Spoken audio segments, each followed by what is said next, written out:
Mutton keema cake பண்ணி 1 வருஷம் ஆச்சு. நிறைய பேர் பார்த்துருப்பீங்கன்னு நினைக்கிறேன். ஆக்சுவலாக வெஜிடேரியனுக்கு ஏதாவது பண்ணலாம் அப்படின்னு ஒரு ஐடியா இருந்துச்சு.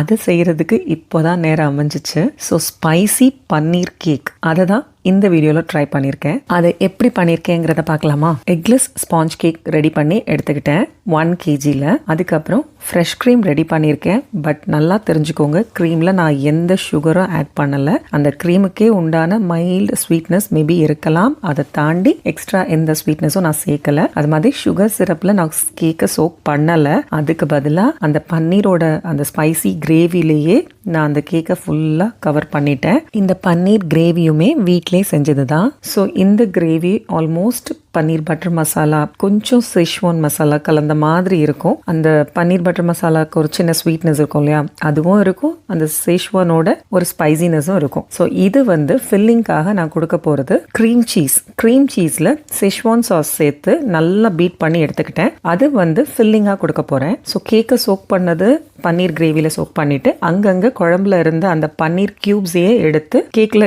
ஸ்ப்ரெட் பண்ணி வச்சுட்டு அதுக்கப்புறம் அந்த ஃபில்லிங் வெளியில் ஸ்பில் ஆகாமல் இருக்கிறதுக்காக சைடில் ஃபுல்லாக விப்பிங் க்ரீமில் ஒரு பார்டர் மாதிரி கொடுத்துட்டு அதுக்கு நடுவில் இந்த க்ரீம் சீஸ் செஷ்வான் ஃபில்லிங்கை ஃபில் பண்ணிட்டேன். ஒவ்வொன்றும் இண்டிவிஜுவலாக செம்ம டேஸ்ட்டாக இருந்துச்சு. பட் ஒட்டு மொத்தமாக எல்லாத்தையும் சேர்த்து சாப்பிடும்போது எப்படி இருந்துச்சு அப்படிங்கிறத நம்ம பிள்ளைங்க தான் சொல்லணும். சரி, அதுக்கப்புறம் செகண்ட் லேயர் ஆஃப் கேக்கை மேலே வச்சு கவர் பண்ணிட்டு மறுபடியும் அந்த கேக்கை லைட்டாக சோக் பண்ணுறதுக்காக அந்த கிரேவியை வச்சு ஃபுல்லாக ஃபில் பண்ணிட்டேன். இந்த கிரேவி ஃபில் பண்ணதுக்கு அப்புறமா விப்பிங் க்ரீம் எடுத்து கம்ப்ளீட்டாக அந்த கேக்கை கவர் பண்ணிட்டேன். இது ஒன்று தான் உங்களுக்கு வேணா பார்க்க கொஞ்சம் ஆடாக இருக்கலாம். என்னடா ஸ்பைசியில் போய் நம்ம இந்த ஸ்வீட்னஸ் கொடுக்குறோமேன்ட்டு. சீரியஸாக சொல்கிறேன், அந்த விப்பிங் க்ரீமில் அவ்வளோ ஸ்வீட்னஸ் கிடையாது. ரொம்ப மைல்டாக தான் இருக்கும். ஸோ இதோட சேர்த்து சாப்பிடும்போது கண்டிப்பாக நல்லா இருக்கும். பிகாஸ் மட்டன் கீமா கேக்குக்கு நான் சுகர் போடாமல் தான் பண்ணியிருந்தேன். அதுவே நல்லா தான் இருந்துச்சு. பிள்ளைங்க நல்லா சாப்பிட்டாங்க. ஸோ இது கண்டிப்பாக சாப்பிடுவாங்கன்னு ஒரு நம்பிக்கை இருக்குது. பார்ப்போம், ரிவ்யூவில் வெயிட் பண்ணி பார்த்தா தான் தெரியும். அப்புறம் இந்த கேக்கை சின்ன சின்ன ரோசட்ஸ் போட்டு கம்ப்ளீட்டாக டிசைன் பண்ணிவிட்டு